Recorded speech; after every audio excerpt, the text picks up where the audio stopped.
Provinsi Bengkulu atau yang lebih dikenal sebagai Bumi Sang Merah Putih ini menyimpan banyak sekali sejarah.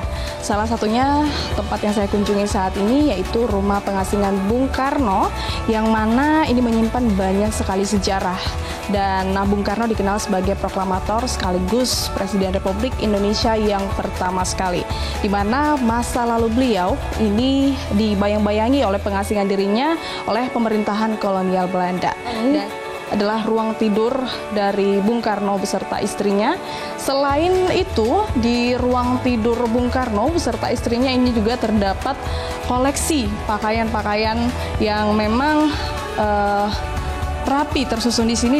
Dan untuk mengetahui seperti apa sebenarnya cerita dan juga aktivitas beliau, saya akan mengajak Anda berbicara dengan pemandu dari Rumah Pengasingan Bung Karno, Pak Diki. Baik, saya penasaran Pak, mungkin kita bisa sambil jalan. Saat itu Bung Karno diasingkan, namun tetap bisa beraktivitas. Itu bisa ceritakan Pak?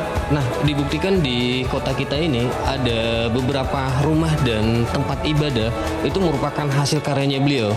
Kalau melihat waktu masa lalu, Bung Karno diasingkan di tempat ini selama kurang lebih 4 tahun seperti itu Pak. Kemudian pada saat diasingkan, seperti apa aktivitas beliau dan paham seperti apa sih yang diberikan kepada masyarakat Bengkulu dan sekitarnya?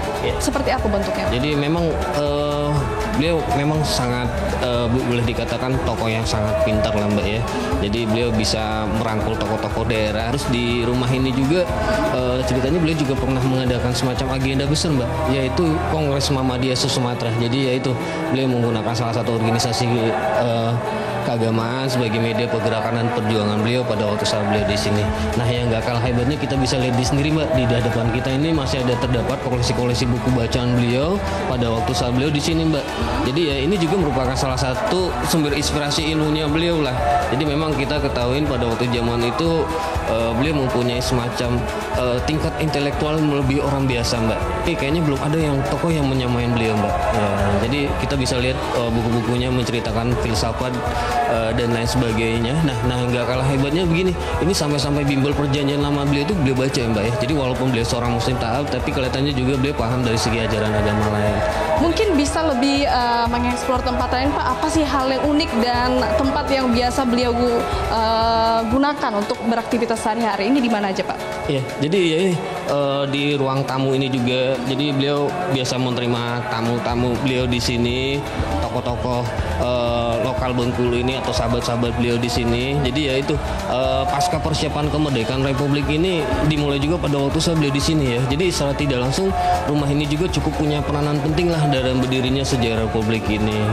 Karena ya secara tidak langsung juga banyak ide besar dan pemikiran besar beliau itu ya lahir pada waktu saat beliau diasingkan di Bengkulu ini gitu.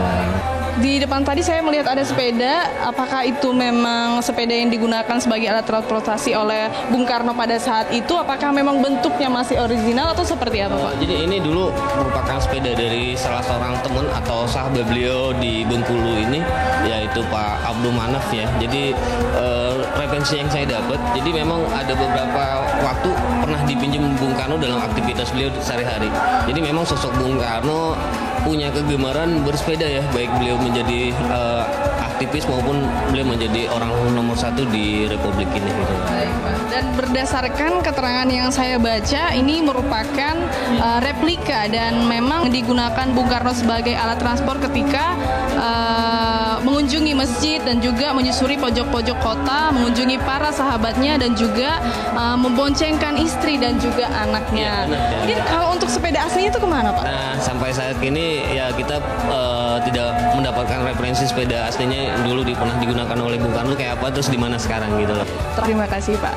Ya, demikian wawancara saya bersama Bapak Diki selaku pemandu dari Rumah Pengasingan Bung Karno yang berada di Bengkulu.